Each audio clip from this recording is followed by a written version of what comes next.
All right. Let's say we're continuing on this discussion with naturalistic teaching. You have a routine. Well, actually, let me back up just a second, because one of the other questions about a routine is who creates the routine? Does the child create the routine? Does the adult create the routine? And that was a discussion we had as well, where ideally you're following the lead of the child and the routine is being created based, again, naturalistically on whatever it is that they're interested in. However, some children actually are very highly motivated by having the adult create the routine. They love the novelty, they start laughing, and they're just really enjoying whatever goofy thing an adult might come up with. So this is another area where even just first establishing that routine, you're likely to be doing some trial and error and some assessing. You follow the child's lead, you see what kinds of routines you can create based off of that. And you also, especially initially, if the child's comfortable with you being in their space and showing them different things, you might model a few different routines as well, with no expectation, no demand on like this, that they have to do what you're doing. You're just showing them like some silly, funny routine and seeing how they respond to it. If they're laughing and they really enjoy it, then you might repeat what you were doing a few times and see if they want to join you in participating in that routine.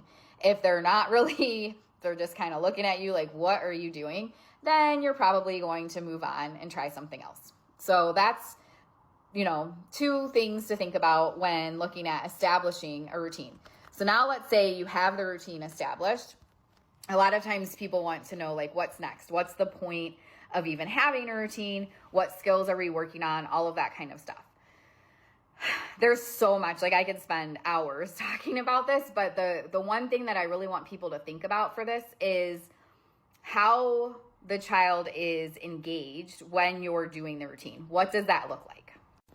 So when you're doing the routine, let's say one example we had for the training was there was this like tube, and the therapist was helping the child put these little marbles in the tube, and then they would come out of the tube, and the child stayed there and was reaching for the tube and reaching for the marbles and gaze shifting to the teacher. However, the child is not really showing any sort of facial expressions. It's really difficult to tell if shared enjoyment is happening.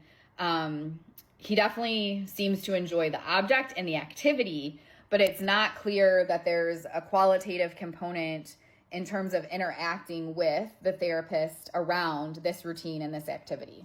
So for that situation, what would our next step be? And of course, it will vary depending on the child and their priorities and preferences.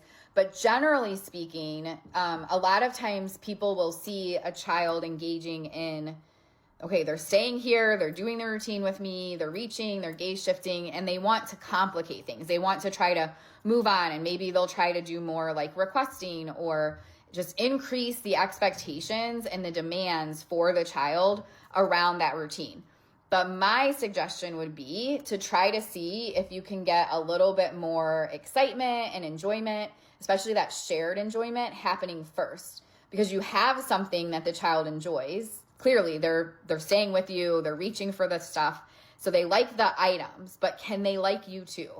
Can you become part of the fun experience with this routine, or is it really just going to be about the items? And in some cases, it will just stay about the items, and it will just be an opportunity to have some active engagement with materials, and the person just really won't matter. But you don't know until you try. So you have to, become the center of attention, like they talk about in Early Start Denver model, and really just test things out and see if you do certain things to be more goofy and silly and draw attention to yourself around this routine. Does that up the enjoyment factor for the child, or do they not care, or does it maybe even cause some distress?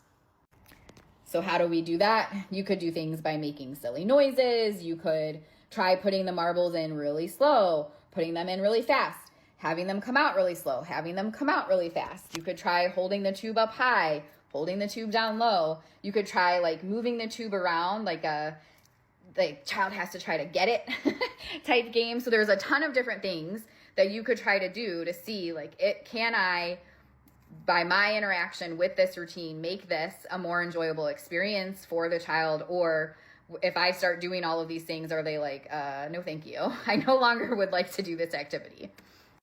So in this specific example, that would be my suggestion. Like the first step is let's try to see if we can build some more shared enjoyment before we try to do anything else with this routine.